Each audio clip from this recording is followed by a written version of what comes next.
Ang kwentong ito ay isang kathang-isip na ibinatay sa mga paniniwala, alamat, at kwentong bayan ng mga Pilipino tungkol sa mga nilalang ng gabi tulad ng aswang. Layon lamang nito ang maghatid ng aliw, kilabot, at pagninilay sa mga manonood. Anumang pagkakatulad sa mga tunay na tao, lugar, o pangyayari ay pawang nagkataon lamang. Huwag itong ituring bilang totoong pangyayari, kundi isang malikhaing pagsasalaysay ng isang true story na hango sa lokal na imahinasyon at kultura. Ang pangalan ko ay Jomar, isang simpleng ama ng tahanan na nakatira sa bayan ng San Rafael, sa may liblib na bahagi ng probinsya. Dito ako lumaki, nag-asawa, at bumuo ng pamilya kasama ang aking may bahay na si Liza. Sa iisang bahay rin nanirahan ang kapatid ni Liza, si Mylene, ang kanyang hipag na mas bata sa kanya ng 3 taon. Tahimik at misteryosa si Mylene. Madalas siyang nagkukulong sa kanyang kwarto, mahilig magsulat sa lumang notebook na walang sinuman ang pinapabasa. Pero mabait siya, maalalahanin, at palaging tumutulong sa gawaing bahay. Walang masasabing masama sa kanya. Hanggang isang araw, bigla siyang nawala, parang bula.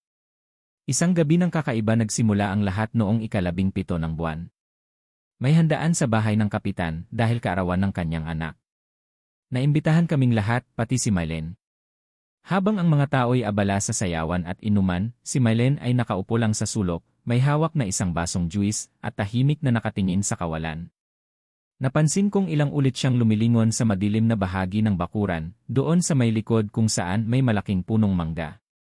Para bang may naririnig siyang hindi naming naririnig. Ilang sandali pa, tumayo siya at tahimik na naglakad palayo. Akala namin ihilang o baka nainitan. Pero mula noon, hindi na namin siya muling nakita. Umagang walang hipag kinabukasan, si Liza ang unang nakapansin. Hindi pa rin umuwi si Mylene. Baka doon na siya natulog kina Tina, sabi niya habang naghahanda ng almusal. Tinawagan namin si Tina pero hindi raw nila nakita si Mylene buong gabi. Nag-umpisa kaming magtanong-tanong sa mga kapitbahay pero walang nakakita sa kanya. Nagsimula na rin kaming mag-alala. Nang balikan namin ang lugar ng handaan, nakita naming may naiwan siyang tsinelas sa may gilid ng puno. Sa ilalim ng punong mangga, wala nang ibang bakas. Alinggaw ng takot kinagabihan, habang kami ni Liza ay nasa sala, bigla kaming nakarinig ng mahina ngunit malinaw na tinig mula sa labas, "Ate. Jomar, tulong." Tumigil ang mundo ko. Lumingon si Liza, nanlaki ang mga mata. Alam naming iyon ang boses ni Mylene. Agad akong lumabas. Ngunit wala akong nakita kundi ang malawak na dilim at ang malamig na simoy ng hangin. Ang aso naming si Bantay, na laging tahimik, ay biglang nag-ingay at tila gustong kumawala sa pagkakatali. Nagpupumiglas ito habang tahol ng tahol patungo sa madilim na bahagi ng bakuran. Sinundan ko ang tunog, dala ang flashlight. Ngunit walang anino ni Mylene ni sinumang tao. Tanging hangin lang at ang malamig na katahimikan ng gabi. Ang matandang nagsabi ng lihim kinabukasan, pumunta kami sa aming barangay tanod para magpa-blotter. Dito namin nakilala si Lolo Damian, isang retiradong albularyo. Tahimik lang siya sa umpisa, ngunit nang marinig niyang nawawala si Mylene at may narinig kaming tinig sa gabi, bigla siyang napatayo. Hindi yan ordinaryong pagkawala, anya. Ilang beses na itong nangyari noon pa. Baka narinig niya na ang tinig ng aswang. Napatingin kami sa kanya ng may halong takot at pagkalito. Ipinaliwanag niya na sa kanilang paniniwala, may isang uri raw ng aswang na hindi naninira ng katawan, kundi umaakit gamit ang tinig. Kapag narinig ito ng tao at sinundan ang boses, kinukuha sila at hindi na muling nakakabalik sa kanilang dating anyo. Baka naakit siya ng tinig. At ngayon, sinubukan kayong akitin din.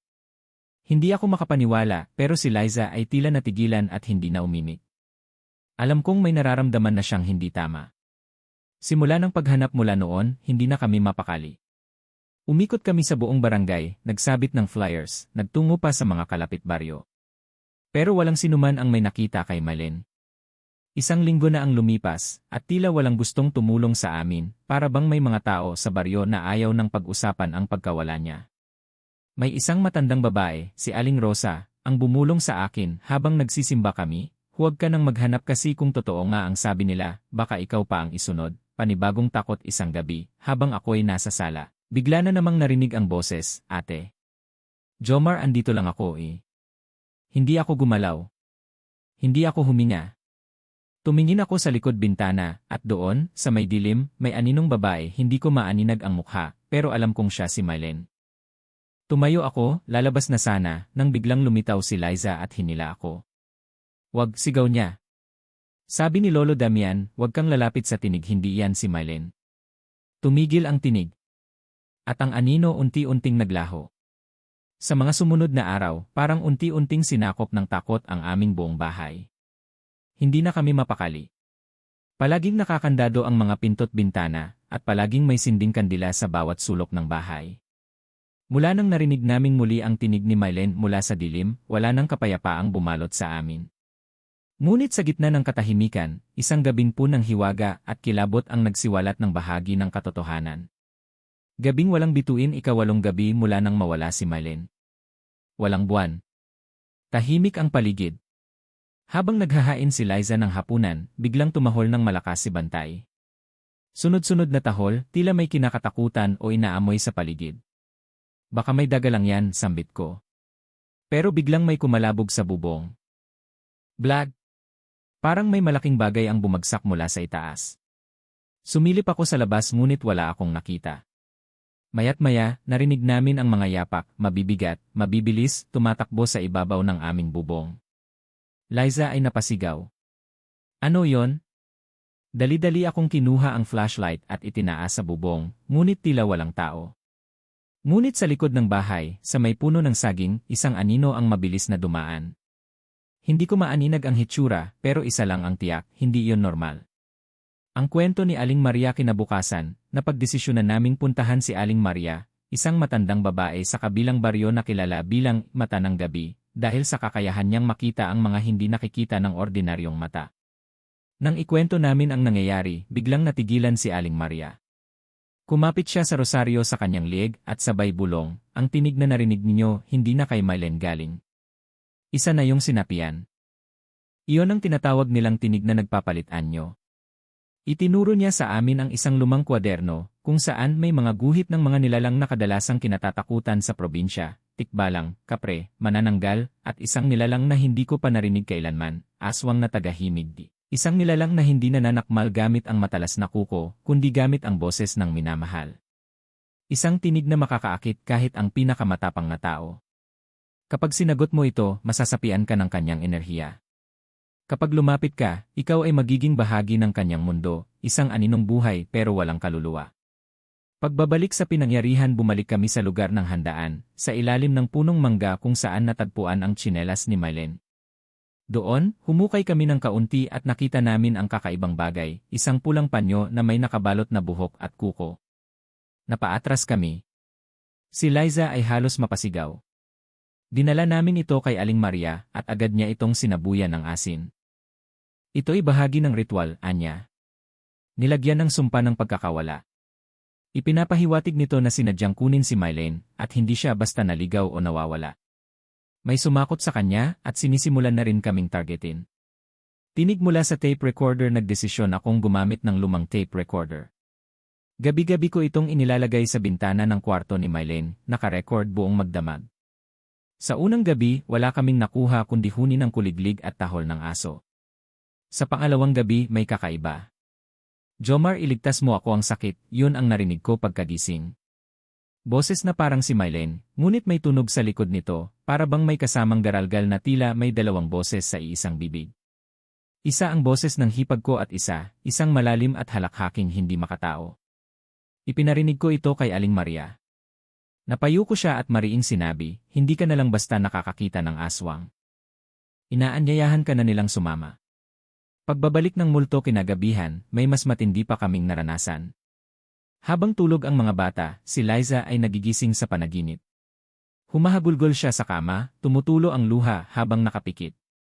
Nang pilit ko siyang gisingin, bigla siyang bumangon at tiningnan ako ng diretsyo. "Tigilan mo na ang paghahanap. Isuko mo siya." Hindi iyon ang boses ni Liza. Mas malalim. Mas malamig. Parang hindi galing sa kanya. Nanindig ang balahibo ko. Tiningnan ko siya sa mata, ngunit wala akong nakita kundi itim. Ilang sandali pa, siya ay biglang napahandusay at nawalan ng malay. Babala ng panahon kinabukasan, bumuhos ang malakas na ulan. Ang mga punong mangga ay yumuko at ang hangin ay tila may dalang bulong. Sa bawat pagdampi ng hangin sa bintana, may naririnig kaming tila tawa ng babae, paulit-ulit, mahina, at halos hindi mo marinig ng malinaw. Hindi ito ulan ng langit, sambit ni Aling Maria nang tawagan namin siya. Ito'y ulan ng pagsisimula. Simula ng pagkuha ng tinig ng bahay nyo, sa dulo ng bahagi dito namin napagtanto, hindi lamang si Mylene ang target. Unti-unti na rin kaming hinihigop ng aswang na tagahimik. Kailangan naming humingi ng tulong. Kailangan naming harapin ang pinagmulan ng tinig na yon. At higit sa lahat, kailangan naming gumawa ng desisyon, ililigtas ba namin si Mylene, o isasara na lang namin ang pinto at hayaan siyang manatili sa kadiliman. Ilang araw na ang lumipas mula nang simulan naming gamitin ang tape recorder, at mas lalong naging madalas ang mga kakaibang pangyayari. Ang buong bahay ay tila binabalot ng isang malamig at mabigat na presensya, isa na hindi kayang ipaliwanag ng simpleng pangangatwiran. Pero sa kabila ng takot, kailangan naming manatiling matatag. Dahil sa mga araw na yon, nagsimulang bumalik si Mylene, hindi bilang tao, kundi bilang anino na nagmamasid. Mga yapak sa bubong isang madaling araw, nagising ako sa sunod-sunod na yabag sa aming bubong. Akala ko'y pusa lang. Ngunit nang tumagal, naramdaman kong masyado itong mabigat, parang taong naglalakad sa ibabaw namin. Kinuha ko ang flashlight at tinutok sa bintana. Walang pusa. Walang tao. Ngunit nakita kong nakalaylay ang isang piraso ng tela, kulay puti, tila bahagi ng damit ni Mylene na madalas niyang suotin noon. Nang lapitan ko ito, bigla itong nilipad ng hangin. Walang katao-tao. Ngunit ang presensya nandoon. Iyakan sa likod ng bahay, Jomar, bakit niyo ako iniwan? Ang sakit, madalas naming marinig ang mga salitang ito mula sa madilim na bahagi ng bakuran, doon mismo kung saan nakatayo ang malaking puno ng saging. Kapag binubuksan namin ang ilaw, wala namang tao. Pero kapag pinapatay namin ito, bumabalik ang iyak. Si Liza, kahit gaano katapang, ay napapaiyak na rin. Hindi dahil sa takot, kundi dahil tila totoo ang pagmamakaawa ni Mylene. Isang gabi, naisip kong sundan ang tunog. Dahan-dahan akong lumabas, dala ang krusipyo, asin, at ang lumang anting-anting na iniabot sa akin ni Lolo Damian. Habang palapit ako sa puno ng saging, lalong lumalakas ang iyak. Hanggang sa may bumangon mula sa likod nito, isang babae, putlang-putla, basa ang buhok at duguan ng mata. Mylene, usal ko. Ngunit imbes na sumagot, umiti ito, isang ngiting parang mapait at puno ng dalamhati. Sa isang iglap, naglaho ito sa harap ko. Naiwan ako roon, nanginginig at hawak-hawak pa rin ang anting-anting. Kamera na laging nawawala ang laman, nagdesisyon akong gumamit ng CCTV camera. Naglagay ako ng isa sa may likod ng bahay, isa sa may hagdanan, at isa sa may pintuan ng kwarto ni Mylene. Gabi-gabi, nire-review ko ang mga footage. Ngunit sa bawat umaga, laging wala ang mga video. Walang laman. Blanko. O minsan, itim lang ang screen na parang may takip. Hanggang isang gabi, napanood ko sa screen ang sarili ko, natutulog. Ngunit sa bandang gilid ng screen, may isang babae na dahan-dahang lumalakad papunta sa akin. Ang buhok niya'y mahaba, ang paa ay walang sapin, at ang balat ay parang tuyot. Paglapit niya sa akin sa video, biglang namatay ang kamera. Pagbalik ng isa pang alaala, si Liza ay palaging may dalang dasal. Naglagay siya ng mga bawang sa bintana, asin sa gilid ng pintuan, at krus sa bawat kwarto. Ngunit isang gabi, habang kami natutulog, napaginipan niya ang isang eksenang tila totoo. Sa kanyang panaginip, si Mylene raw ay nakakulong sa isang kuweba, nakapako ang mga kamay at paa, at may nakapalibot na mga nilalang na may mahabang dila, pulang mata, at matatalas ang kuko. Lahat sila'y nakatingin kay Mylene, habang ito'y sumisigaw, "Ate, ilabas mo ako rito." Bago nila ako tuluyang kainin. Nagising si Liza na tumutulo ang luha, at nanginginig. Pagtingin namin sa pader ng kwarto, may sulat na nakasulat gamit ang putik, wala na siya. Kayo ang susunod, payong muling hinanap, bumalik kami kina Lolo Damian at Aling Maria. Pareho silang nagsabing ang mga presensyang ito ay hindi basta multo, kundi katawan ni Mylene na ginagawang daluyan ng tinig ng nilalang. Hindi pa siya patay, sabi ni Lolo Damian.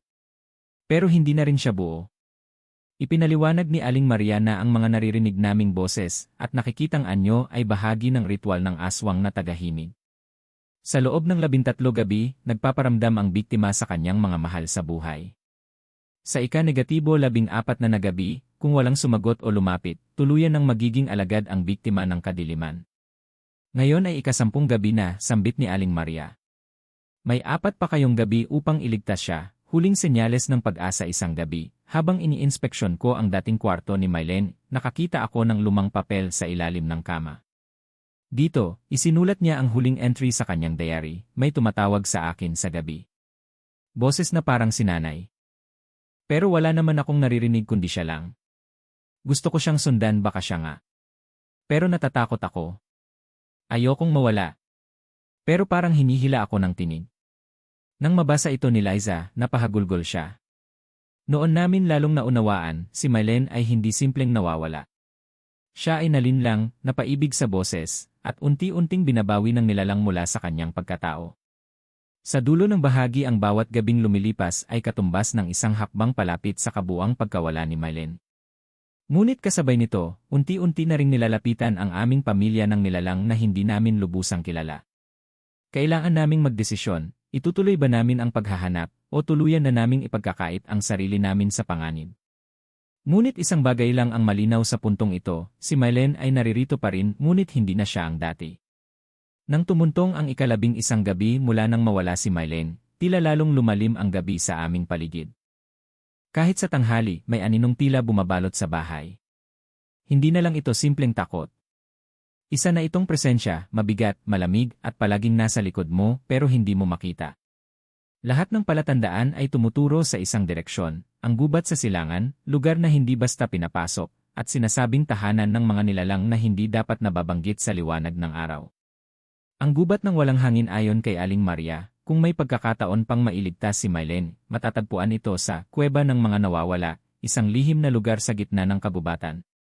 Doon, sinasabing dinadala ang mga kaluluwa o katawan ng mga taong nalinlang ng aswang na tagahimig. Hindi kami nag-aksaya ng oras. Kasama si Liza, si Lolo Damian, at 2 pang matatandang lalaki mula sa baryo, dinala namin ang mga anting-anting, asin, krus, kandila, at ang lumang kwaderno ni Mylene na maaaring makatulong kung kailangan naming makipag-ugnayan sa kanya. Pagpasok namin sa gubat, agad naming naramdaman ang pagkakaiba. Walang ihip ng hangin. Walang huni ng ibon. Kahit ang mga dahon ay tila hindi gumagalaw. Para bang ang oras ay tumigil. Una sa mga tinig habang naglalakad kami sa makitid na daanan, may narinig kaming tinig mula sa kaliwa. Jomar, Liza tulungan niyo ako, napahinto kami. Si Liza ay naluha agad. Boses ni Mylene yon, anya. Ngunit mariing tinapik siya ni Lolo Damian. Huwag kang tutugon. Huwag kang lalapit. Subukan ka lang niyang ilihis sa tunay na daan. Nagpatuloy kami. Habang mas lumalalim kami sa gubat, mas madalas naming naririnig ang boses ni Mylene, mas lumalakas, mas kapani-paniwala. Hanggang sa dumating kami sa isang sangandaan. Sa kanan, isang maaliwalas na daan, tila bukas. Sa kaliwa, madilim, masikip, at may amoy ng nabubulok. Ang tinig ay nanggaling sa kanan. Ngunit sabi ni Lolo Damian, kapag ang daan ay magaan, iyon ang patibong. Ang tunay na daan ay ang hindi ginugusto ng katawan mong daanan. Kaya pumasok kami sa kaliwa. Ang kuweba ng mga nawawala matapos ang halos 3 oras ng paglalakad, natagpuan namin ang isang kuweba, halos natatakpan ng mga ugat ng punong kahoy. Sa harap nito ay may mga marka sa lupa, sapatos, tsinelas, paa, iba't ibang hugis, sukat, at direksyon. Dito sila dinala, bulong ng isa naming kasama. Pumasok kami, dala ang mga kandila.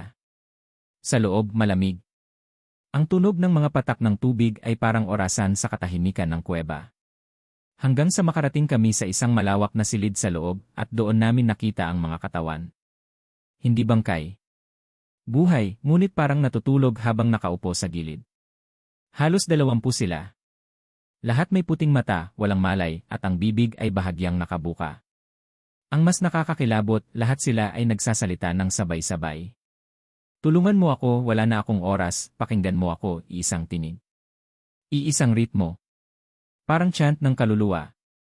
Si Mylene sa gitna ng grupo, naroon si Mylene, nakaupo, nakatali ang kamay sa isang kahoy na kahalintulad ng krus.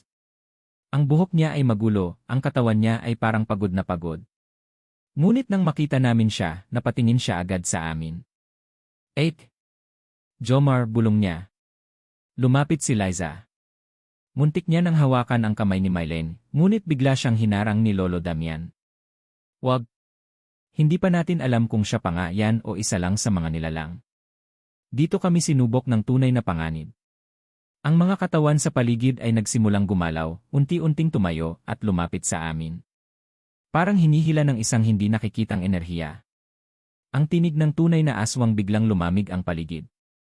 Sa gitna ng silid, mula sa kisam ng kuweba, bumaba ang isang nilalang, mahaba ang dila, pula ang mata, at ang balat ay parang tuyong kahoy. Isa itong babae, ngunit halatang hindi na tao. Hinahanap niyo ang tinig. Narito siya at siya ngayon ay akin. Sa kanyang boses, narinig namin ang boses ni Mylene, ni nanay, ni tatay, at kahit ng aming anak. Pinaghalo-halo lahat ng pamilyar at minamahal na tinig. Lahat ng naroon ay napatigil. Parang kinuryente ang aming mga puso. Ngunit si Lolo Damian ay hindi natinad. Binuhos niya ang asin sa lupa at sinindihan ang isang kandilang itim. Hindi kami natatakot sa iyo. Ibabalik namin ang bata.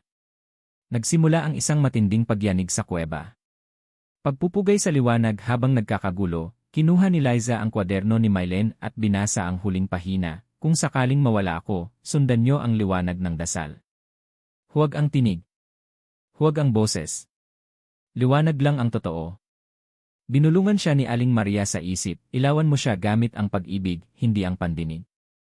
Hinawakan ni Liza ang kamay ni Mylene at nagsalita, hindi kita naririnig, Mylene, pero nararamdaman kita. Balik ka na kung nasaan kami.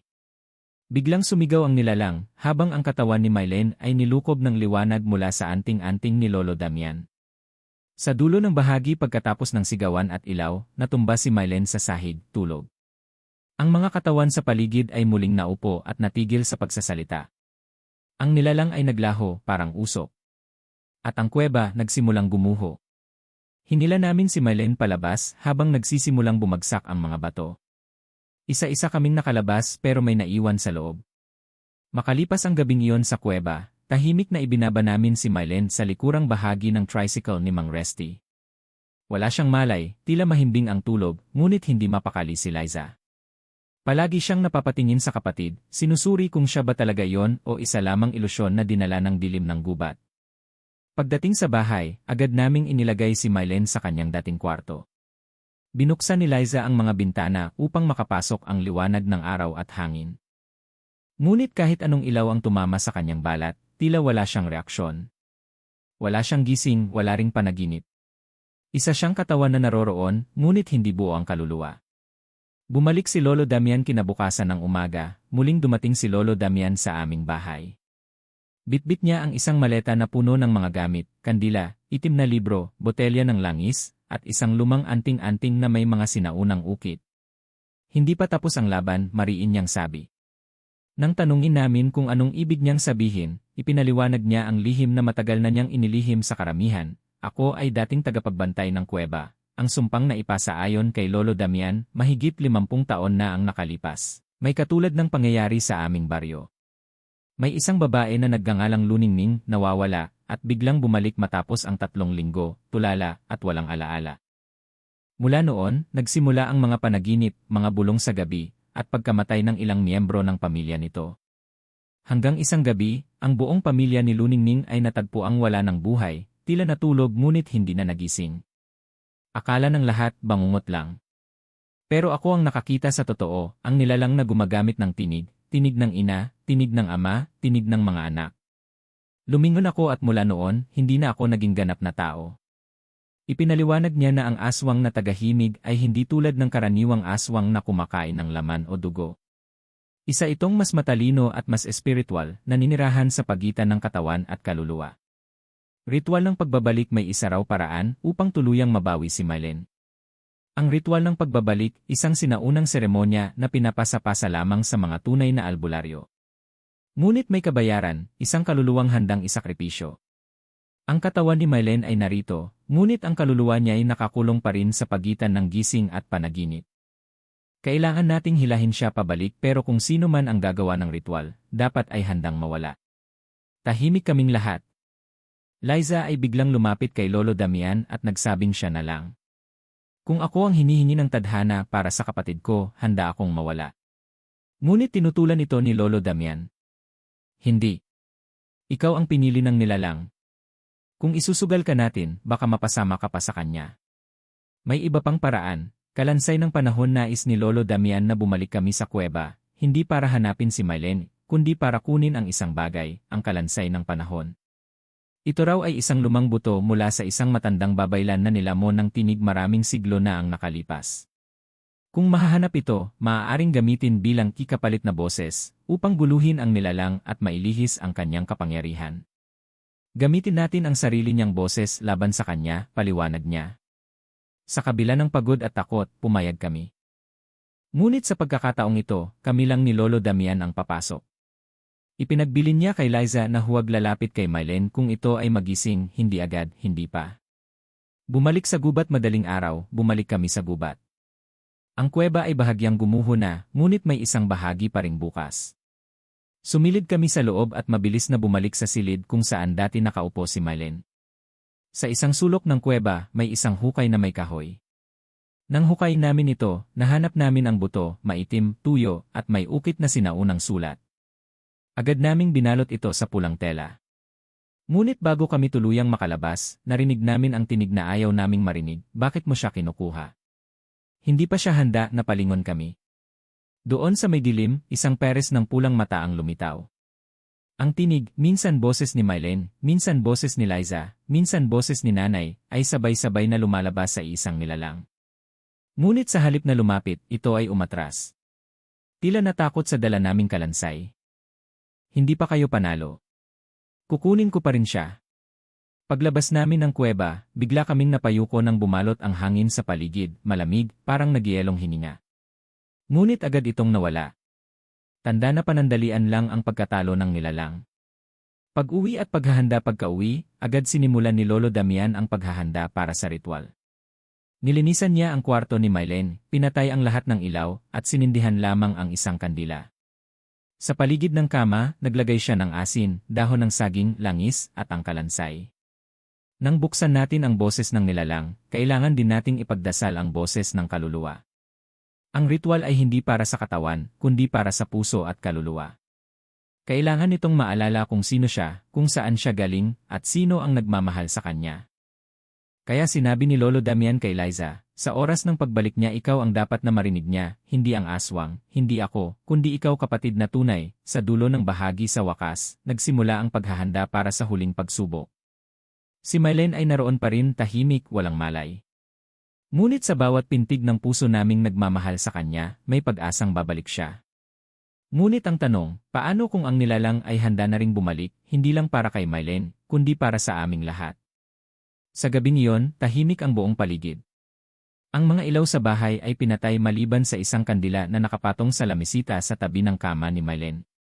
Sa sahig ay may bilog na asin, langis, dahon ng saging, at ang kalansay ng panahon na nakuha namin mula sa kuweba. Sa loob ng bilog na ito nakahiga ang katawang walang malay ni Mylene, payapa ngunit malalim ang hininga, para bang nasa pagitan ng paggising at pagkakatulog. Kami ni Liza ay nasa gilid lamang, naghihintay.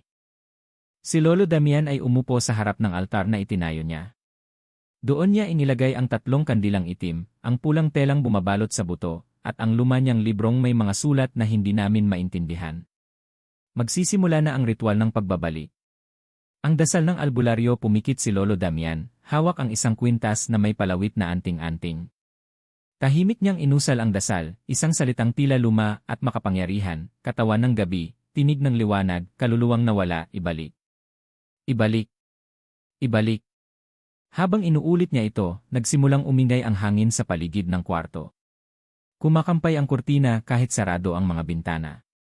Ang apoy ng kandila ay sumasayaw, at ang anino sa pader ay hindi na sa amin galing, may isa pang hugis ng babae, nakatayo at nakatingin sa amin. Mylene, tawag ni Liza. Ngunit hindi ito sumagot. Ang pagpasok sa diwa ayon kay Lolo Damian, upang ganap na mailigtas si Mylene, kailangang may isa sa amin ang pumasok sa kanyang isip, sa kanyang panaginip. Isa itong ritual na hindi karaniwang ginagawa, ngunit ito ang tanging paraan upang hilahin ang kanyang kaluluwa pabalik. Ako ang pumili. Ako si Jomar, asawa ng kanyang kapatid. Bahagi ako ng kanyang buhay. Kaya ako na ang sumubok. Pinahawak sa akin ni Lolo Damian ang kwaderno ni Mylene, at saka pinatong ang kalansay sa aking dibdib. Dahan-dahang umusal siya ng panibagong dasal, hanggang sa maramdaman kong lumulubog ang aking isip at bumubuka ang dilim. Sa panaginip ni Mylene pagdilat ko, naroon ako sa isang lugar na hindi ko alam kung langit ba o impyerno. Isang puting paligid, walang hangin, walang araw, ngunit may mga boses sa paligid. Lumingon ako at nakita ko si Mylene nakaupo sa gitna ng puting mundo. Nakapikit siya, at sa kanyang tabi ay may isang nilalang, maitim, balingkinitan, may mahaba at baluktot na mga daliri, at ang mukha ay walang mata. Naririnig ko ang boses ng nilalang, nag-aalok, Mylene dito ka, ligtas dito ka, hindi na masasaktan, ngunit pinilit kong lumapit. Mylene! Ako ito. Si Jomar. Napalingon ang nilalang. Hindi ako nito nilapitan, pero biglang lumapit sa akin ang boses ni nanay. Anak, ba't mo siya kukunin? Masaya siya rito, sumunod ang boses ni Liza. Hayaan mo na siya, Jomar, ako na lang ang kunin mo, napahawak ako sa ulo ko. Lahat ng tinig ay pamilyar. Lahat ay mahalaga. Ngunit alam kong nililinlang lang ako. Sa huling sandali, binuksan ko ang kwaderno ni Mylene sa panaginip at binasa ang huling entry. Kung marinig ko ang boses ni ate o ni Kuya Jomar, baka kayanin kong bumalik, napasigaw ako, Mylene. Si Atmo 2. Si Jomar ito. Kami ang tahanan mo, hindi sila. Ang pagpunit ng tinig biglang nanginig ang paligid. Ang puti ay naging abo. Ang nilalang ay sumigaw, isang napakalalim na tunog na parang halakhak at iyak sa isa. Mylene! Tumayo ka, sigaw ko habang lumapit ako sa kanya. Inabot ko ang kanyang kamay, malamig, walang lakas. Ngunit unti-unti, gumalaw ang kanyang daliri. Dumilat siya. At sa una niyang titig, nakita ko ang matagal na niyang kinikimkim na takot. Kuya, mahina niyang sabi. Nandito ka, hinila ko siya mula sa nilalang. Ngunit bago kami tuluyang makalayo, sumugod ang nilalang at pilit kaming hinila pabalik. Ang tinig ng kalansay doon na pumasok si Lolo Damian sa panaginip, dala ang tinig mula sa kalansay. Mula sa kanyang kamay ay sumiklab ang liwanag, at mula sa buto ay lumabas ang tinig ng mga pinahirapan na, isang sabay-sabay na bulong, wala kang lakas. Wala ka ng tinig. Hindi ka Diyos. Ang nilalang ay sumigaw, at ang katawan nito ay naglaho, para bang pinunit ng lahat ng kaluluwang kanyang niloko. Pagkagising pagmulat ng aking mga mata, nasa kwarto na ulit kami. Si Liza ay umiiyak sa gilid ng kama. Si Mylene ay gising, nanghihina, naluluha, ngunit gising. Kuya, bulong niya. Nasaan ako? Niyakap siya ni Liza. Sa wakas bumalik ka na sa dulo ng bahagi, akala naming tapos na ang lahat. Ngunit sa gabi ring iyon, habang natutulog si Mylene, isang lihim ang lumabas, isang panaginip na hindi kanya kundi ng nilalang. At doon niya naalala ang isang mensahe, hindi ako nag-iisa. Marami kami. At babalik kami, lumipas ang 2 araw mula nang magising si Mylene. Bagamat nanghihina pa rin, muli na siyang nakakakain, nakakapagsalita, at bahagyang nakangiti. Ngunit sa bawat sandaling siya'y tahimik, kita sa kanyang mga mata ang takot at kaba na parang may iniingat ang lihim na ayaw niyang sabihin. Isang gabi, habang kami magkakasamang naghahapunan, bigla siyang napatingin sa bintana at napabulong, naririnig ko pa rin sila, napalingon kaming lahat. Si Liza ay agad na yumakap sa kanya, at si Lolo Damian ay humawak sa kanyang anting-anting. Mylene ay hindi pa rin lubusang ligtas. Ang tinig ng aswang, bagamat napalayas, ay nag-iwan ng marka sa alaala ng kanyang mga biktima.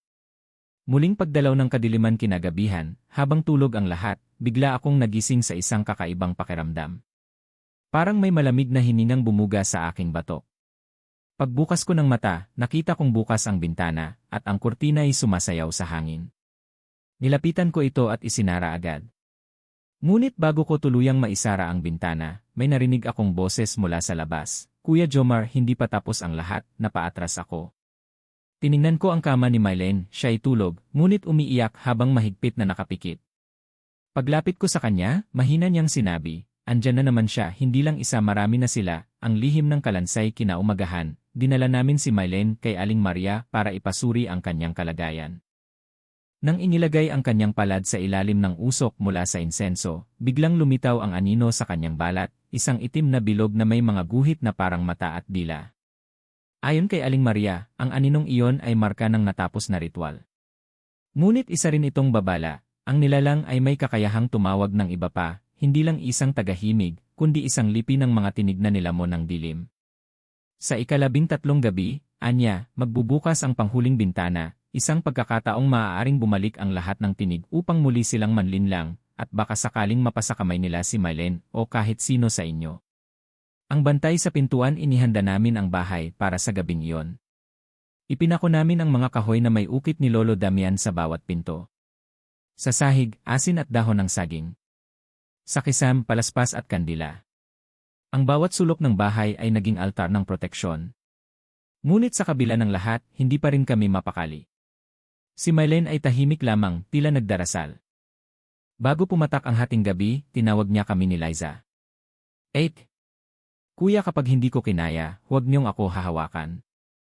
Kahit anong mangyari, kayo ang dapat manatiling malinaw ang isip. Ang huling gabi pagsapit ng alas 12 ng gabi, nagsimulang umingay ang labas ng bahay. Mga yabag, tunog ng kampay ng pakpak, huni ng ibong hindi mo alam kung ibon pa ba o tao. Pagkagat ng isang malakas na hangin, may bumagsak sa bubong. Sumilip kami sa bintana, walang anuman. Ngunit sa dilim, may makikita kang mga anino na gumagalaw. Mga hugis ng babae, bata, matanda, lahat ay may pulang mata at bibig na bukas na parang sumisigaw. Ang mga tinig ay nagsimula na namang bumigkas. Tuloy ka, Mylene, balik ka na, dito mo kami iniwan, sumigaw si Mylene, sabay takip sa tenga. Tama na!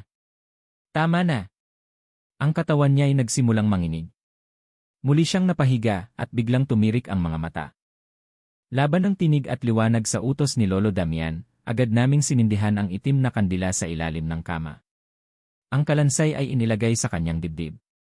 Ako naman ay nagsimulang basahin ang kanyang kwaderno, sabay sigaw ng mga alaala, Mylene, alalahanin mo. Si at mo ito. Ako si Jomar, paborito mong sinigang, yung pagtawa mo sa luto ko, yung araw na sabay tayong naligaw sa palengke. Habang sinasabi ko ito, lumakas ang ingay sa paligid. Ang mga tinig ay naging sigawan. Ngunit si Mylene ay nagsimulang umiyak habang nakapikit. Tumutulo ang luha. Biglang bumalik ang sigla sa kanyang katawan. Dumilat siya at sinabi, hindi ako sa inyo, hindi ako tinigtaw ako. Pagkatapos ng laban sa sandaling iyon, isang liwanag ang lumabas mula sa dibdib ni Mylene, nanggaling sa kanyang puso, dumaan sa kalansay, at nagkalat sa buong kwarto. Ang mga anino sa labas ay isa-isang naglaho. Ang mga tinig ay biglang tumigil. Pagdilat ni Mylene, siya'y tahimik. Tumingin siya sa amin at mahina niyang sinabi, wala na sila. Si Liza ay napaluha, ako'y napaluhod.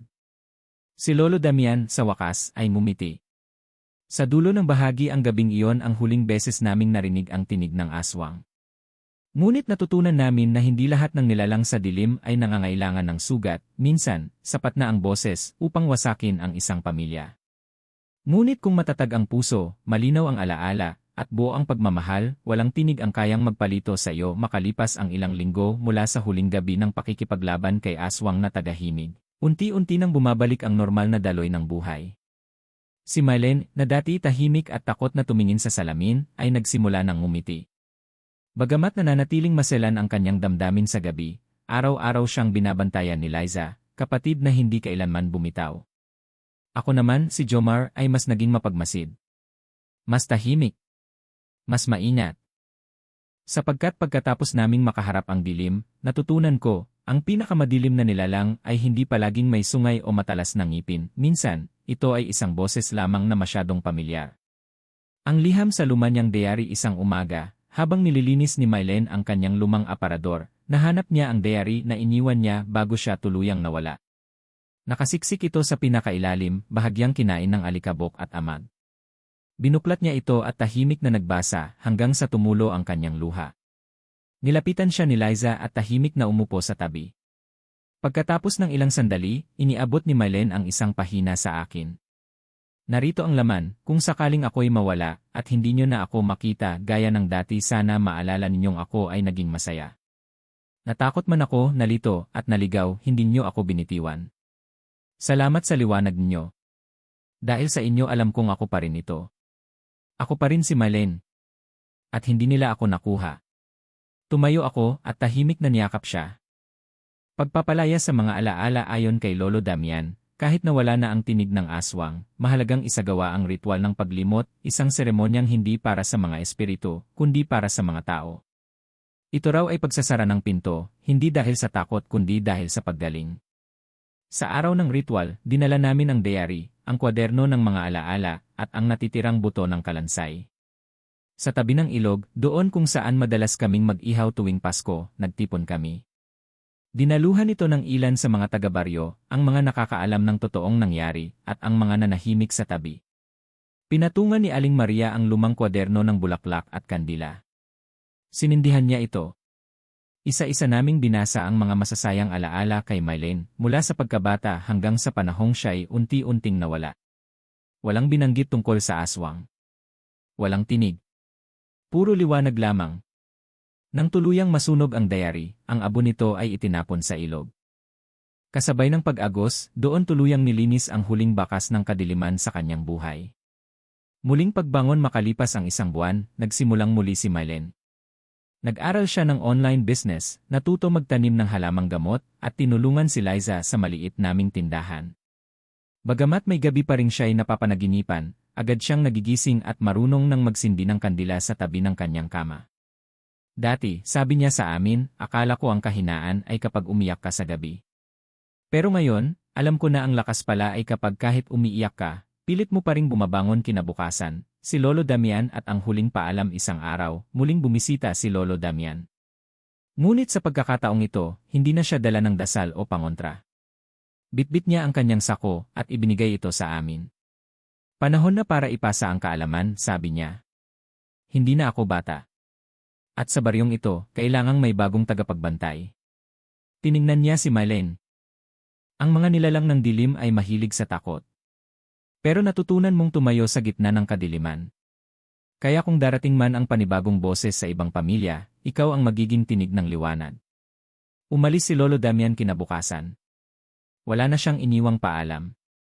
Pero mula sa araw na yon, naging tagapayo na si Mylene ng mga kabataan sa baryo. Kapag may batang hindi makatulog, siya ang tinatawag. At kahit hindi siya nagsusuot ng anting-anting, sapat na ang kanyang kwento upang matuto ang iba. Epilogo, tinig ng katotohanan ilang buwan ang lumipas. May humingi ng panayam mula sa isang lokal na istasyon, tungkol daw sa mga kakaibang karanasan sa probinsya. Si Mylene ay tumanggi. Pero isang araw, sa halip na magpakita sa kamera, iniwan niya ang isang sulat. Sa lahat ng makakabasa nito, gusto ko lang sabihin, hindi lahat ng tinig ay dapat paniwalaan. Minsan, ang pinakamaingay ay ang gustong manira sa'yo. Kaya pakinggan mo ang mga tahimik, ang alaala ng mga tunay na nagmamahal sa'yo. Sa dilim ko, natutunan ko kung sino ako. At sa liwanag niyo, bumalik ako. Ako si Mylene at ito ang kwento ko. Totoo. Buhay. At ligtas na, katapusan ang kwento naming ito ay tila kathang-isip. Ngunit sa bawat sulok ng baryo, sa bawat bulong ng gabi, at sa bawat ilaw ng kandila sa altar, alam naming may totoo sa bawat tinig. Ang hipag kong hindi na umuwi bumalik. Hindi dahil tinawag siya ng boses ng dilim. Kundi dahil pinili niyang marinig ang tinig ng pag-ibig.